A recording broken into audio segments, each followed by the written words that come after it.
Au commencement était la parole, et la parole était avec Dieu, et la parole était Dieu.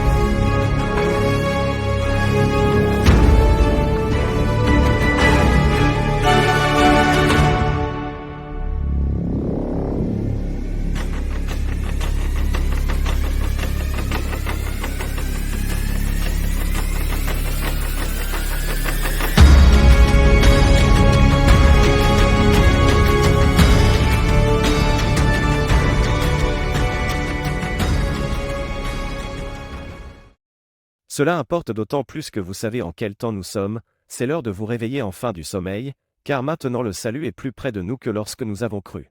Vous connaîtrez la vérité. La vérité vous affranchira.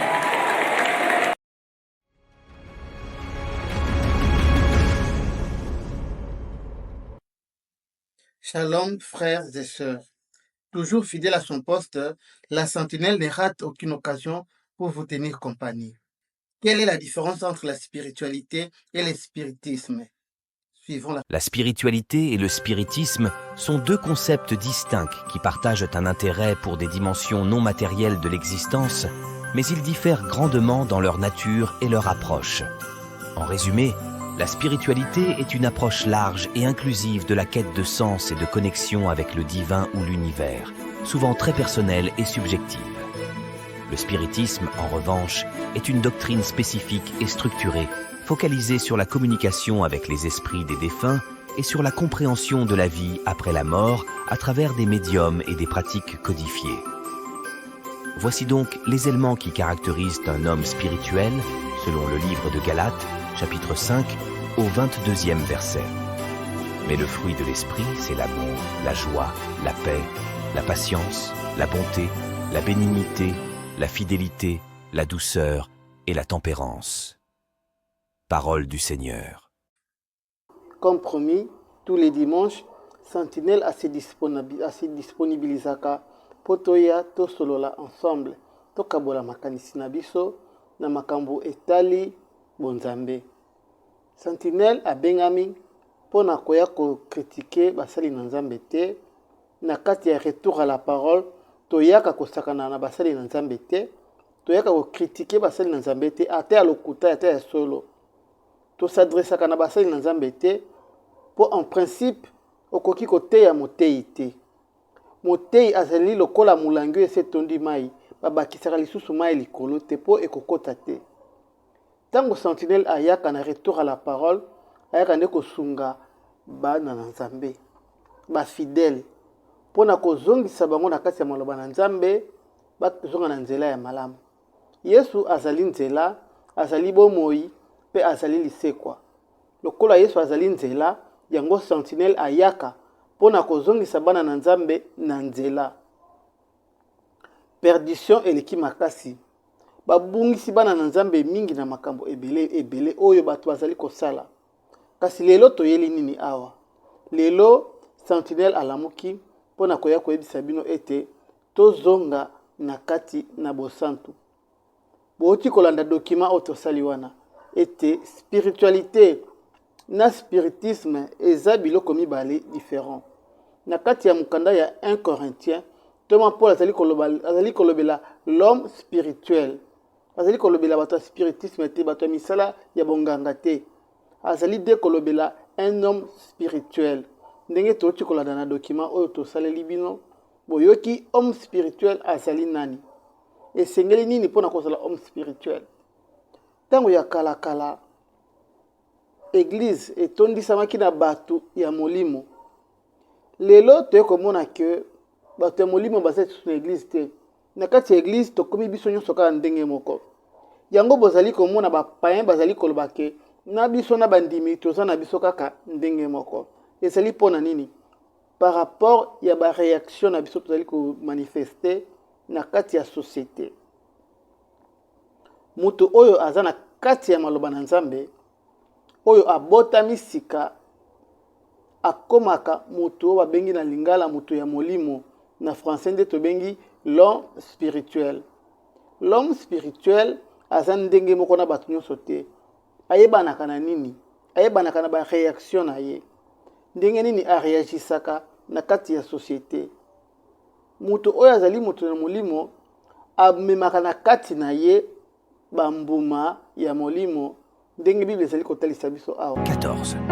Mais l'homme naturel n'accueille pas ce qui relève de l'Esprit de Dieu, car c'est une folie pour lui. Il ne peut pas connaître cela parce que c'est spirituellement qu'on en juge. 15. L'être spirituel, lui, juge de tout, tandis que lui-même n'est jugé par personne. 1 Corinthiens 2, 14 à 15. Parole du Seigneur. Kasi spiritisme yango na nde spiritualité te. Spiritisme ezali bonganga. Kasi biso bana na Nzambe tozali nde na kati ya bonganga Nzambe.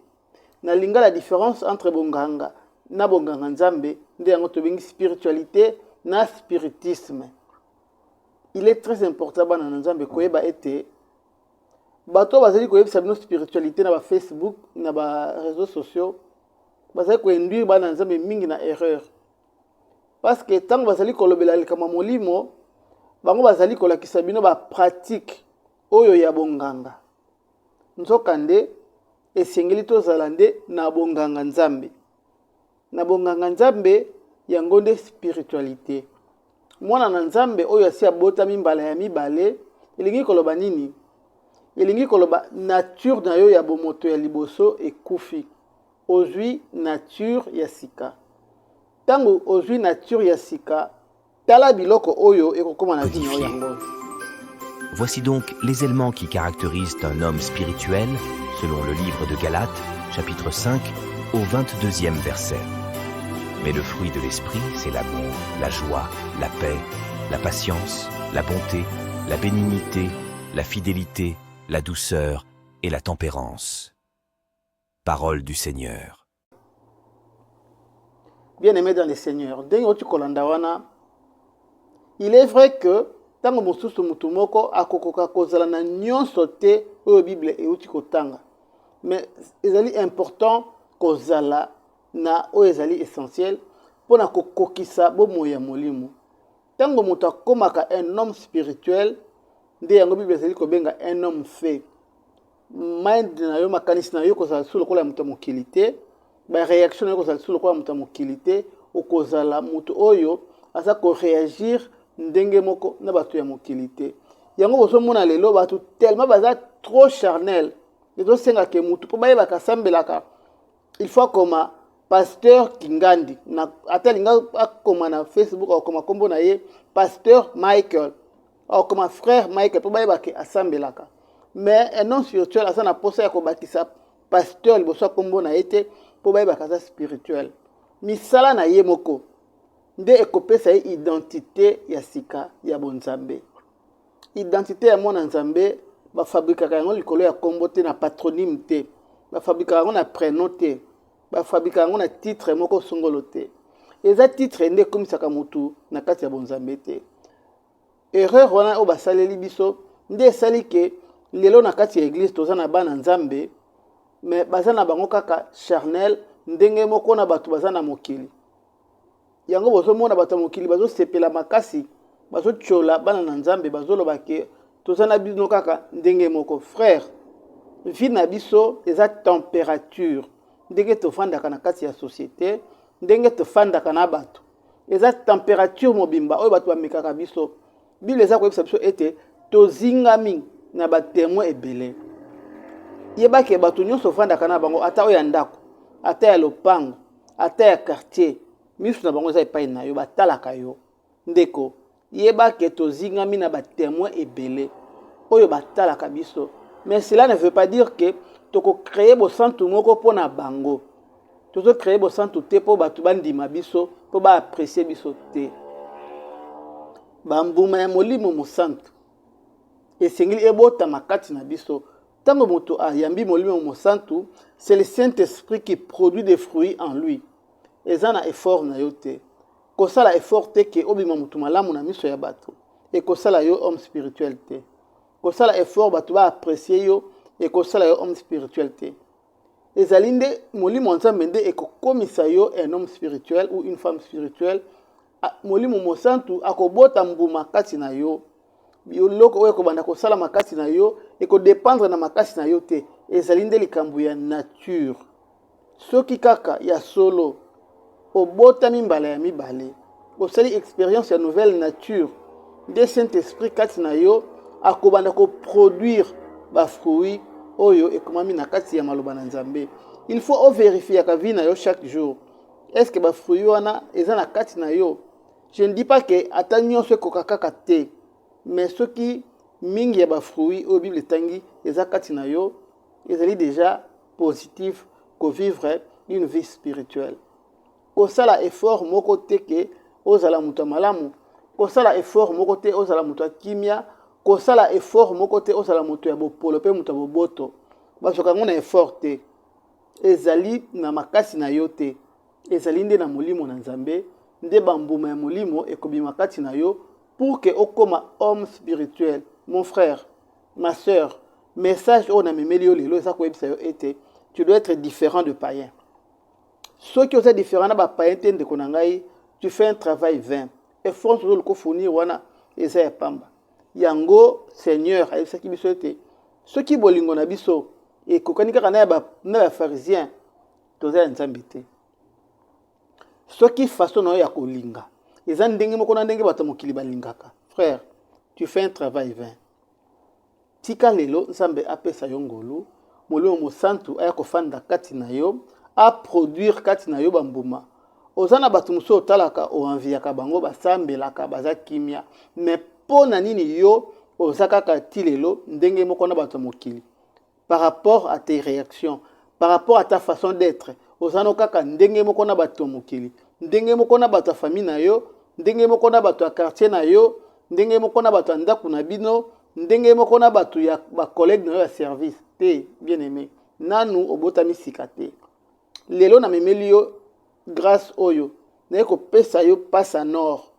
Profiter ata obongola motema kala kobota masika ezali kamute ya kobongola motema lelo tolobi ata obongola motema kala soki o sentir que ti lelo ta façon de réagir ezaka ndenge moko na bandeko na yo, ta façon de réagir ezaka ndenge moko na bato quartier na bino, ça veut dire que bambuma ya molimo nanu ekoti kati na yo te, nanu ebotami kati na yo te. Sikoyo pona kozwa yango ezosenga kaka ke oyamba Yesu na kati na bomoi na yo lokola mokonzi pe mobikisi na yo. Yende akobatize yo na molimo, yende akopesa yo molimo na ye pour que molimo na ye tango efandi kati na yo ebotisa bambuma ya sika. Soki omonaka ke ozaka kati lelo ndenge moko na bato nyonso frère na ye koyebisa yo ke tu dois revoir ta nouvelle naissance.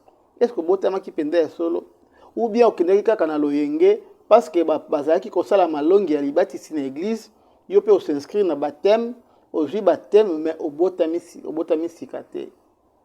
Ndeko na ngai eza temps soki osozwa baptême mais ozomona changement na vie na yo eza te elingi koloba ke il faut ça l'expérience ya baptême du Saint-Esprit. Bondela Nzambe apesa yo libatisi ya molimo. Molimo na Nzambe ekita kati na yo. Tango molimo efandi kati na yo, nde ye molimo nda botaka mbuma na kati ya mutu. Yango babengi yango les fruits du Saint-Esprit. Yondo kosala effort te. Pesa place na Saint-Esprit abotisa bambuma na ye kati na yo. L'amour, la joie, la patience, la bénignité, biloko nyonso wana ebota na kati na yo. Esengo ezala kati na yo. Tala kaka ndengo ezalaka frère. Esengo kati na yo ezalaka te. Obetaka pe motema olobi nga nazaka mutu akanda mwana Nzambe akoki lisusu jamais kozala mutu ya kanda. Po molimo mosantu tango avandaka kati na mutu amemelaka esengo. Amemelaka kimia. Amemelaka komikitisa. Pe na lingala makasi babengi eloko moko bopolo.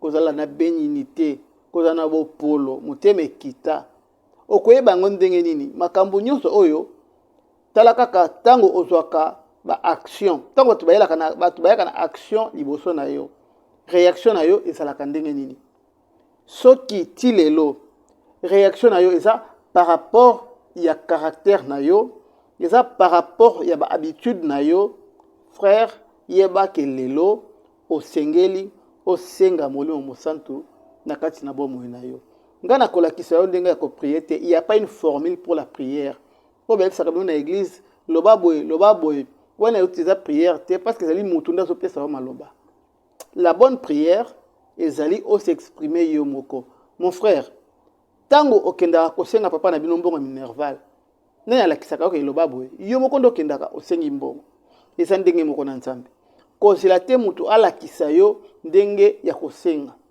kaka ndenge osengaka mama na bino kaka ndenge osengaka bandeko na yo kaka ndenge osengaka bato nzambe zwa lokola papa na yo aza liboso na yo yebisa ye papa ndenge naza boye naza baptisé na saint esprit te naza na posa esprit na yo osololi na nzambe ndenge kaka nga nazosolola na bino boye mabe oyo bana nzambe bamonaka pasi ya kobondela ezali ke ozolinga osala formule la prière wana ezali religiosité bonzambe eza na kati ya religiosité te bonzambe ezali relation nde bomonaka awa na kati ya retour à la parole tolobaka ete bobima na ba religion bobima na ba boutique spirituelle religion epesaka mutu na nzambe communion te po ozwa communion na nzambe esengeli na yo ozwa nzambe lokola papa na yo osololaka na ye ndenge osololaka na papa na yo lobaka na ye ndenge olobaka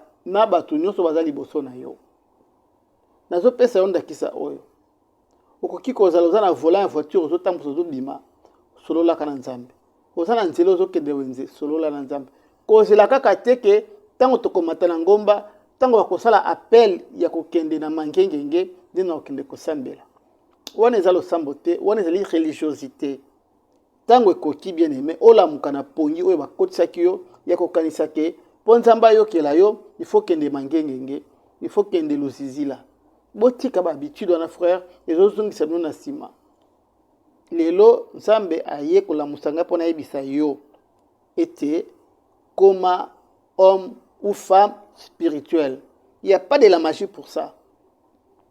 Il n'y a pas une pratique qu'on peut te donner pour comment spirituel. La pratique qu'on va se faire dans Facebook, ezali spiritualité, ezali spiritisme. Spiritualité, ezali bambouma ya molimo nde kobota makati na yo. C'est le Saint-Esprit qui le dépose dans l'homme.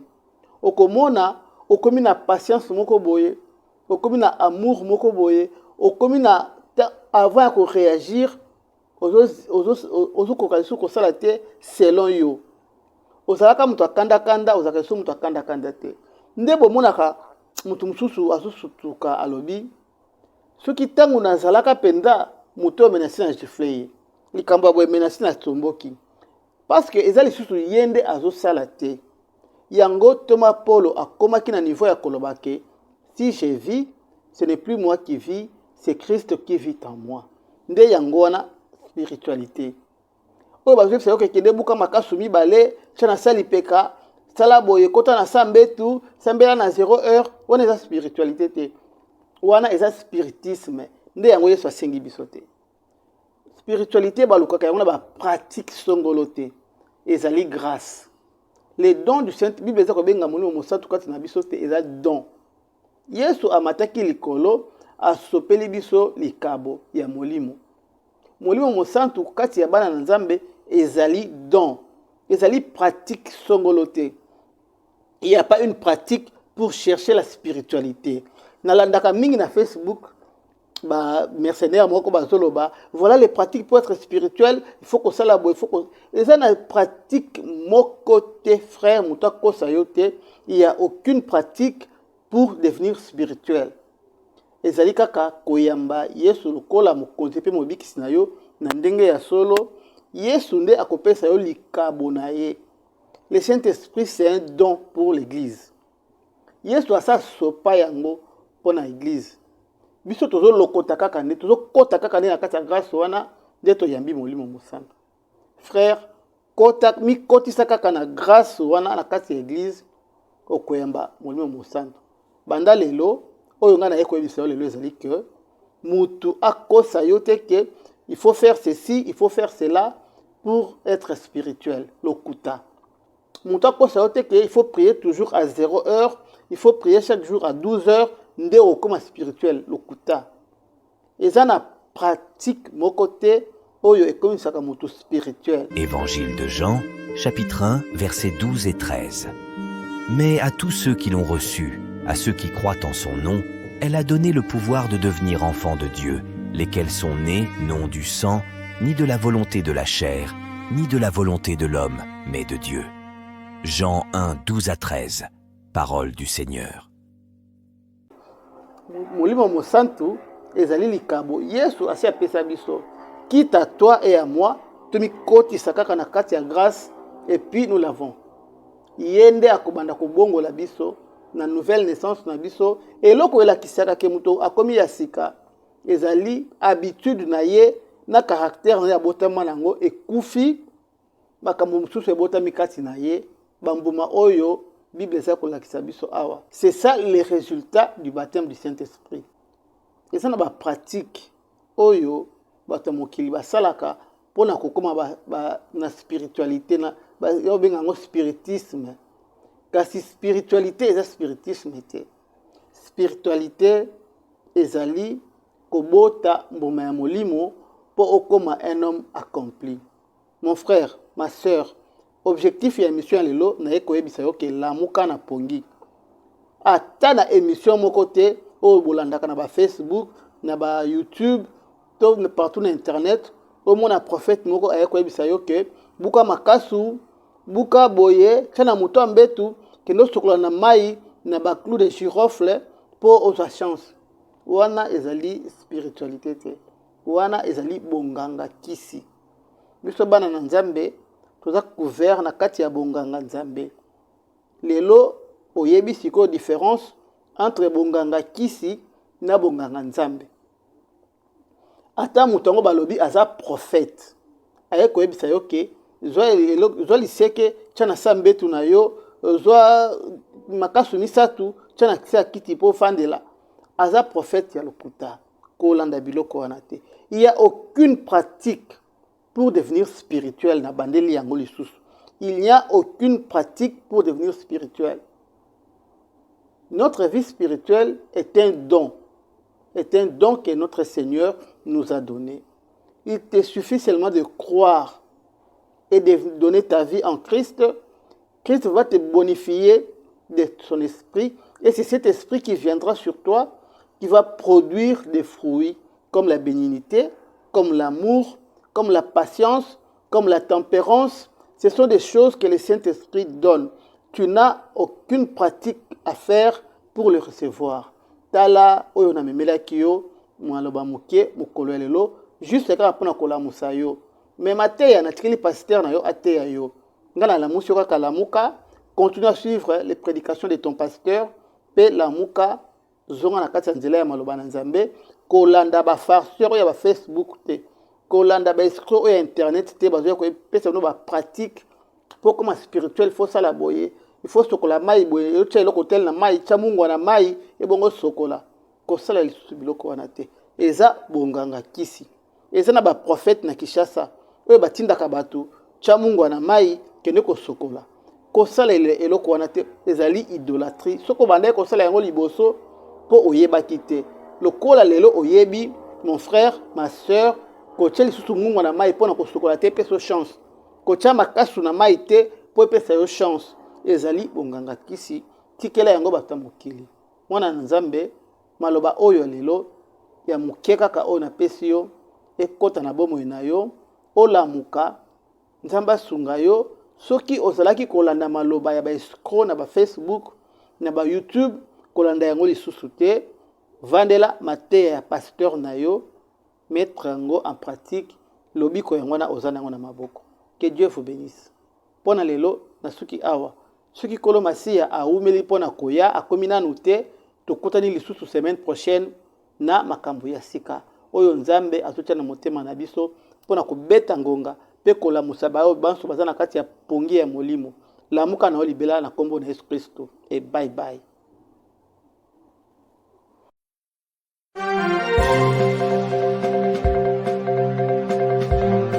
Télé Sentinelle, la chaîne chrétienne sur YouTube qui vous ouvre les écluses de la parole de Dieu, avec la sentinelle Michael Mpeoyi.